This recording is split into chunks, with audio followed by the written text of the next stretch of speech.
Hi, guys. My name's Beth Shields. I'm a real estate agent and a real estate coach.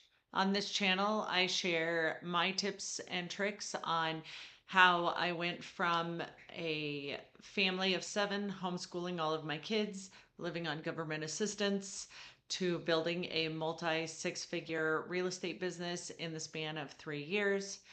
Keep watching if you would like to find out more tools and tips on how I've done that. And I'll show you how you can do the same in your business.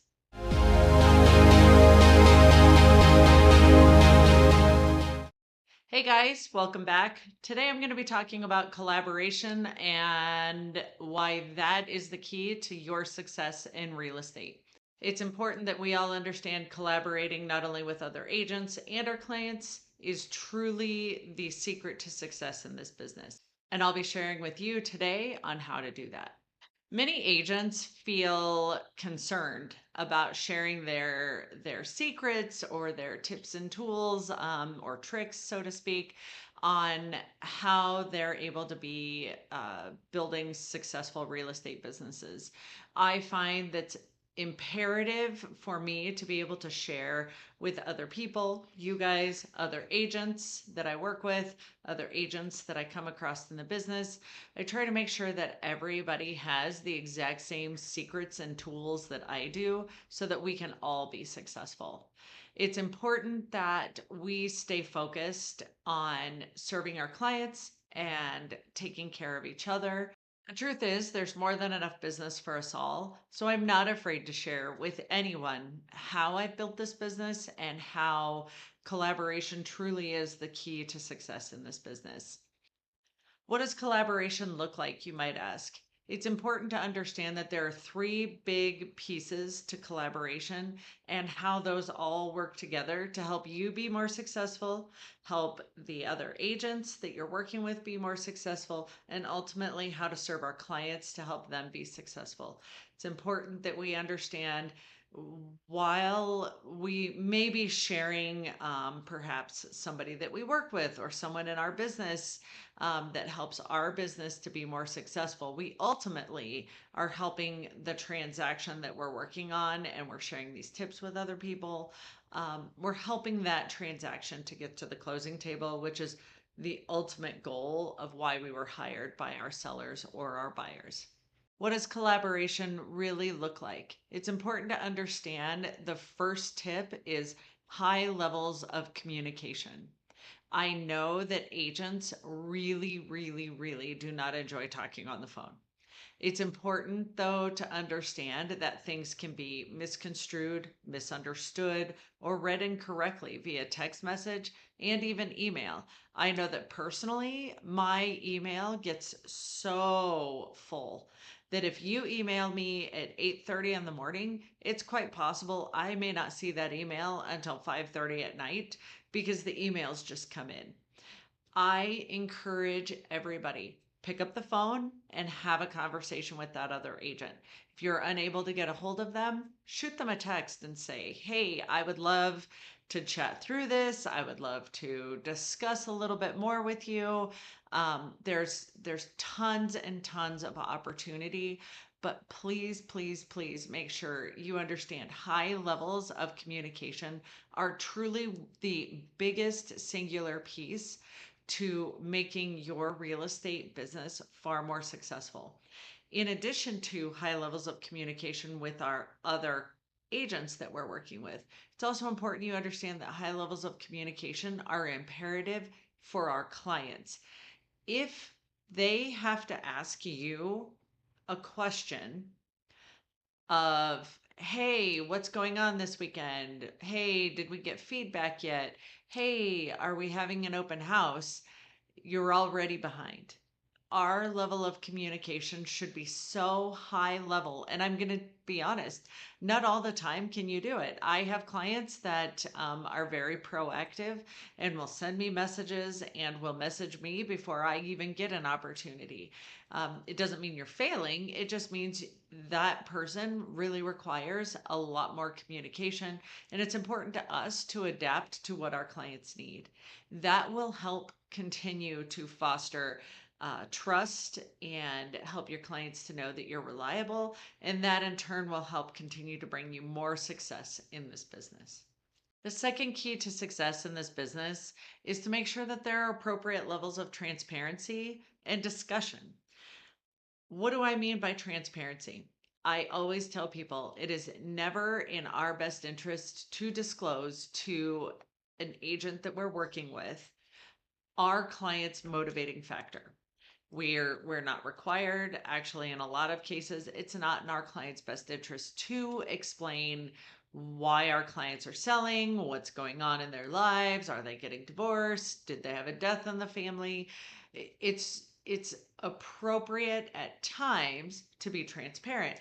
Hey, we had the roof inspected and the roof came back with some slight hail damage or something like that. Opening up the lines of communication and being transparent is probably the second biggest thing I will tell you that helps you to be successful in this business. It helps the other agent feel like you're trustworthy and you're not keeping things. I remember way back when I very first got in the business, I actually had an agent tell me that he felt like my seller was all smoke and mirrors. And it really gave me pause for thought to really try to understand from his perspective of why he felt that way, and at the same time why I had a duty to not disclose, what was really going on for my seller at the time. So, appropriate levels. Obviously, we don't disclose everything. Obviously, we don't lay all our cards out on the table, which many agents do.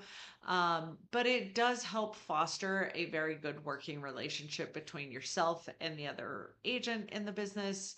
And it just really, really, really will help your transaction to move along further and smoother, which then will help your clients to get the ultimate satisfaction of having their home closed.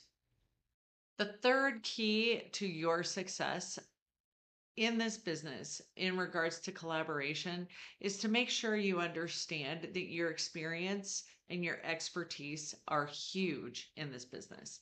Whether you are a brand new agent, you know people, you have relationships, you have built a good sphere around you. And if you haven't, really, really work on that. I cannot tell you how important my sphere and my network has been to the success of my business. I bring industry partners in, and their expertise helps the collaboration with everybody to be far more successful and get to the closing table. And truthfully, that's what everybody's main goal is. And it's important that if you don't have those relationships already established, that you really work to create those relationships. We're talking lenders, insurance reps, title reps, inspectors, roofers, handyman, plumbers, electricians. I mean, the list could go on. I am very, very thankful for my industry partners because they really, really come in. I can't tell you at the last minute to save deals. I actually had an HVAC person. Our deal was about to fall, and an HVAC person messaged me because I was looking for somebody to go out and service I believe it was a water heater or maybe it was a furnace, and we needed to get it done within like 12 hours of closing. And this HVAC company reached out to me and said, it was the owner of the company, and he said, I will go for you when I get off of work today. Those are the relationships that I will tell you again and again. It's about collaboration, taking care of those people, thanking them, appreciating them, sending them more business. But it ultimately, those relationships, your expertise, your experience, the people that you know that you're bringing into these business transactions are really going to be the secret to success of helping you get to the closing table and ultimately having a successful close. I also want to touch on, and I guess this isn't really a fourth tip, but I just want to kind of put a reminder out there that it's also important that we keep in mind that an agent you work with could very possibly and most likely will come back and write another offer on your home or will be the listing agent on a home. So it's important you remember that how you present in your transaction can really truthfully affect your relationship down the road and can certainly affect a completely different client down the road. And I just really try to encourage people, put your best foot forward, obviously represent your client and take care of your client and advocate for your client, but do it in the best collaborative nature, which will help you ultimately in this business. As I've touched on in the past, this real estate world is very small. And as you become or are a higher producing agent, you will begin to see again the same names in the industry. And there is nothing worse than finding out a listing agent is somebody that you would really prefer not to work with. Or on the flip side, having somebody write an offer that you're like, oh my gosh, this is going to be a nightmare. And while we can't really disclose to our clients, hey, you're not going to want to work with this agent or anything of that nature, you in your mind are going to know what you're up against. So I would really, really encourage you. These three tips of collaboration and how to make your transactions successful are imperative to not only your success in this business, but also ultimately our clients' success. And they're the ones who hired us and brought us in to sell their home or help them buy a home. So, my encouragement and thought for the day is just to really try to work together in a very collaborative nature. And speaking of collaboration, I'm in the process of building a Facebook group. I would love to have you join us and get together. We're going to just be focusing on supporting one another, encouraging one another, and sharing, how we're doing in the business. Please click on the link below in the description, and I look forward to seeing you there. If you found this video helpful, please like and subscribe. Have a great day.